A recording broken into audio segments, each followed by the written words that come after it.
तव कथामृतं तप्तजीवनं कविभिरीडितं कल्मषापहं श्रवणमंगलं श्रीमदाततं भुवि गृह्णन्ति ये भूरिदा जनाः।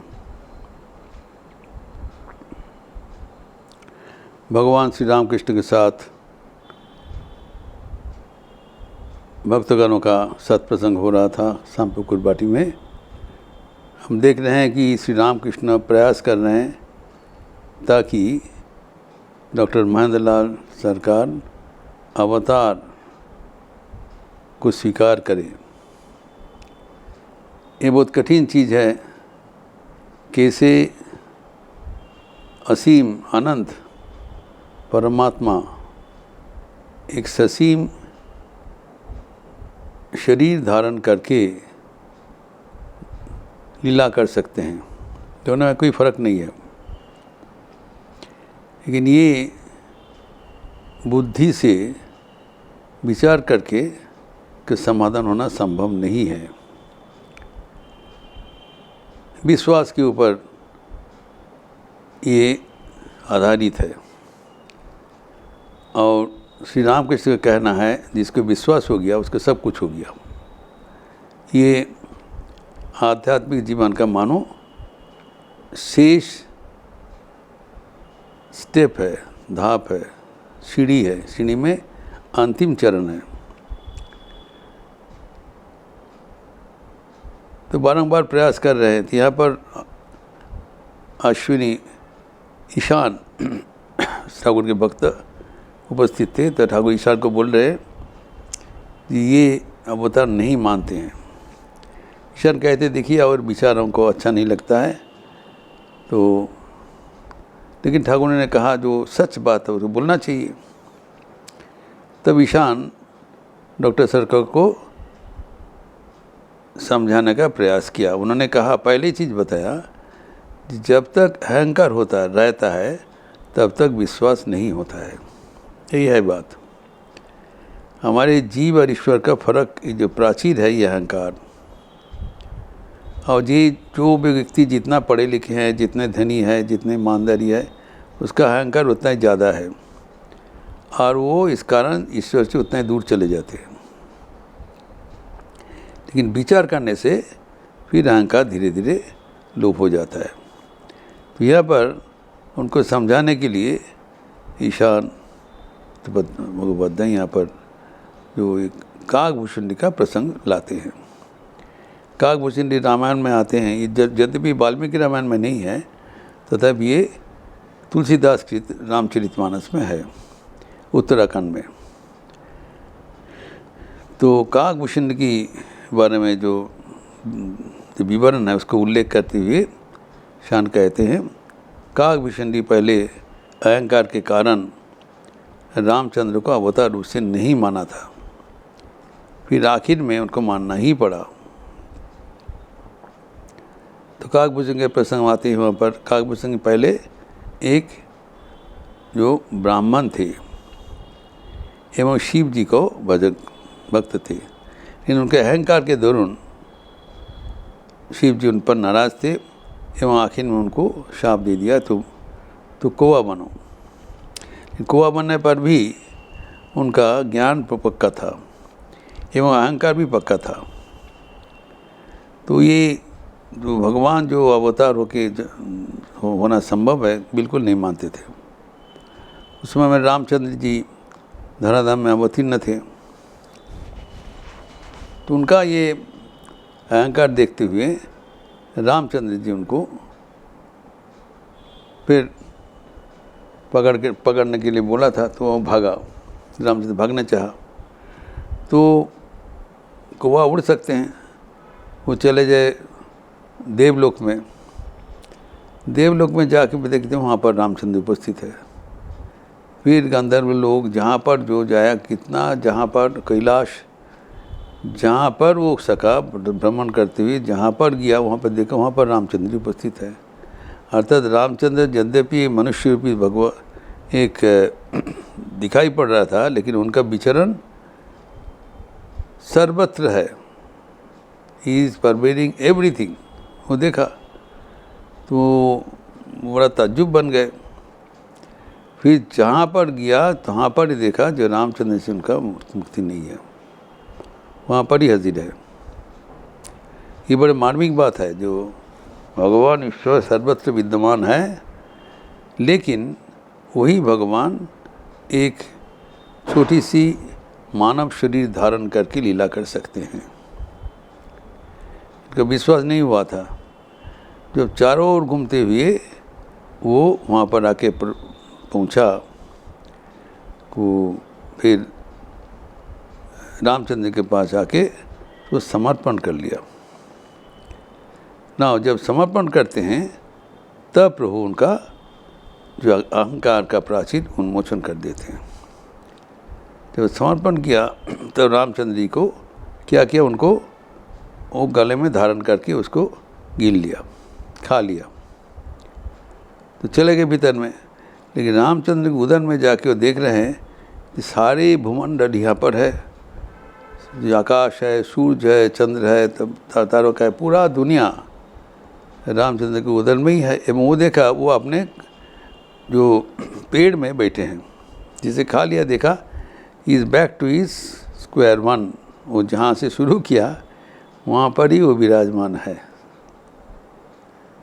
तब वो समझ में आया कि ये जो रामचंद्र जी का जो इसके दिखाई पड़ रहा है लीला, ये कोई साधारण व्यक्ति नहीं है। जैसे उनका पेट का भीतर ही सारे ब्रह्मांड विद्यमान है। इसे एक संगीत में ठाकुर जो गाना गाते थे, मार उदरे ब्रह्मांड भांडो प्रकांडो था पूछो केमन।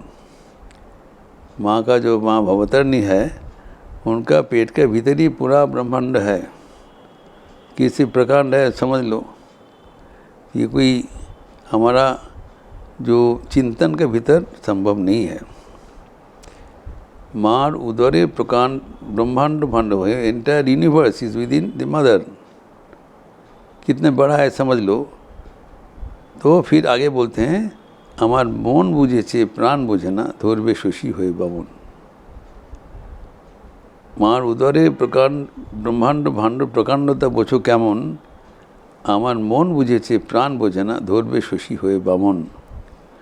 जो एक ड्वार्फ जैसे बामन है, कभी वो आसमान का जो चंद्रमा को छू नहीं सकता है, वैसे ही हम कभी बुद्धि रथ में आरोहण करके भगवान को समझ नहीं सकते हैं। ये हमारा मन भली भांति समझ लेता है। भगवान जी हमारे पहुँच के बाहर है, इतने विराट स्वराट महान है, जिसके उदर में ही पूरा ब्रह्मांड है। वो एक कौवा के लिए समझना संभव नहीं है। तब उस काकभूषण का वो ज्ञान प्राप्त हो गया, ज्ञानी बन गए। जो घमंडी था वो ज्ञानी बन गए। वो चाकिर में जाके गरुड़ को समझाया, वो दूसरे उपखन है। लेकिन काकभूषण जी इतना ज्ञानी बन गए राम जी की कृपा से, जब समर्पण किया तब उनका विश्वास हुआ। विश्वास, ठाकुर कहते विश्वास हुआ तो सब कुछ हो गया। तो यहाँ पर जो कह रहे हैं, जो गाने में, जो हम जब समझते हैं, जब ठाकुर भगवान हमारे पहुँच के बाहर है, तब भी हमारा प्राण उनको पाने के लिए व्याकुल होता है। जब भी ये संभव नहीं है तो प्राण बुझना, तब भी हमारा दिल का जो इच्छा है, व्याकुलता है, ताकि हम भगवान को प्राप्त कर सके, भगवान को समझ सके। तो ये जो इनका जो भक्त का जो परिणति, ये तभी संभव होता है जब भगवान का कृपा से उनका अहंकार का प्राचीर वो खत्म हो जाता है। एवं भगवान जो अवतार है, ये समझना बहुत ज़रूरी है। इसीलिए श्री रामकृष्ण ने इतना प्रयास कर रहे हैं ताकि वो डॉक्टर सरकार ये अवतार को स्वीकार करें। अवतार को स्वीकार करने के लिए हमारी जो अहंकार है, उसको पहले जलांजलि देना पड़ेगा। हम ईश्वर कोई साधारण व्यक्ति नहीं है, उसको समझना सब कुछ हमारे संभव के भीतर नहीं है। हमारी एक सीमा है ईश्वर सीमा के पार हैं। यद्यपि उनको साधारण जैसे दिखाई पड़ेगा, लेकिन उन्हें साधारण नहीं है। ये पहले समझना पड़ेगा। जो वो नित्य शुद्ध बुद्ध मुक्त स्वभाव उपीसन होने के बावजूद वो जातवान ईव देहवान ईव परिलक्षते, लगता है उसको जन्म हुआ है, लगता है उसका देह है। भगवान का कभी जन्म नहीं होता है, कभी देहवान नहीं होता, लेकिन वो अपीयर्स हमारे सामने एक नररूप धारण करके विचरण करते हैं लीला के लिए। तो भगवान यद्यपि नररूप धारण करके विचार करते हैं, लेकिन वो कभी मनुष्य नहीं है। ये पहले हमको पहले से समझना पड़ेगा कि ये मनुष्य रूपी भगवान मनुष्य नहीं है, उनका आकार है और ये लीला करते हैं ताकि हम भगवान को प्राप्त कर सकें। मनुष्य शरीर जैसे एक रूप धारण करके, मनुष्य बन के नहीं, मनुष्य जैसे एक शरीर रूप धारण करके वो लीला करते हैं, लेकिन वो पूर्ण सचेतन है। अपना जो असीम क्षमता, श्री रामकृष्ण स्वयं भगवान है, पूर्ण सचेतन है, एवं वो चाहते हैं कि भक्तगण वो अवतार में अवतारवाद स्वीकार करें। क्यों? इससे उनका अहंकार नाश होगा, विश्वास होगा, एवं भगवान को अवलंबन करते हुए इस जीवन में ही वो ईश्वर को प्राप्त कर सके।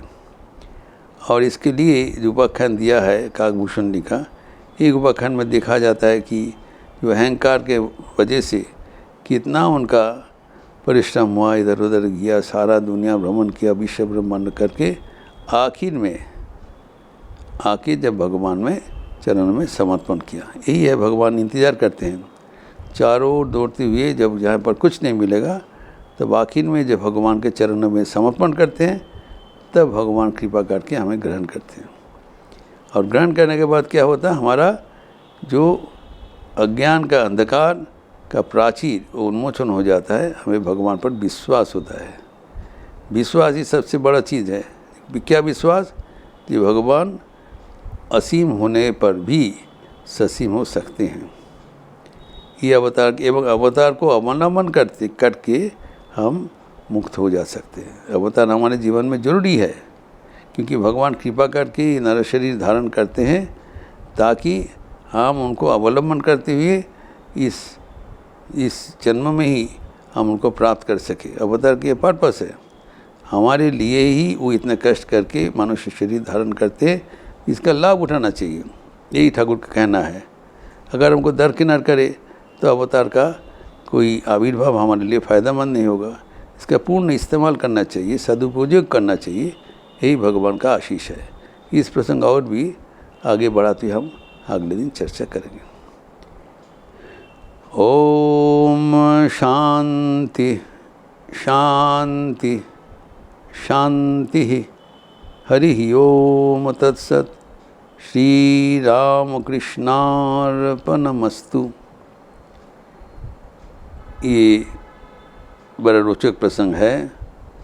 भगवान श्री रामकृष्ण स्वयं अवतार होते हुए अवतार तत्व को उन्मोचन कर रहे हैं। ये कहीं पर ऐसी पावन प्रसंग नहीं मिलेगा। स्वयं भगवान वो जीव को आह्वान कर रहे हैं कि तुम लोग अवतार को स्वीकार करो तुम्हारे फायदा के लिए। इतने करुणा, इतना दया कहाँ मिलेगा। न केवल भगवान नर शरीर धारण करते हैं, लेकिन भक्तगण को आह्वान करते हैं, तुम हमारा ये नर शरीर समझ लो, अवतार बात समझ लो, ताकि तुम्हारे लिए फ़ायदा होगा। इस जीवन में ही ईश्वर को प्राप्त करो, धन्य हो जाओ, सफल हो जाओ। इस प्रसंग और भी अगले दिन चर्चा करेंगे। अच्छा रहिए, स्वस्थ रहिए, आनंद में रहिए। नमस्कार।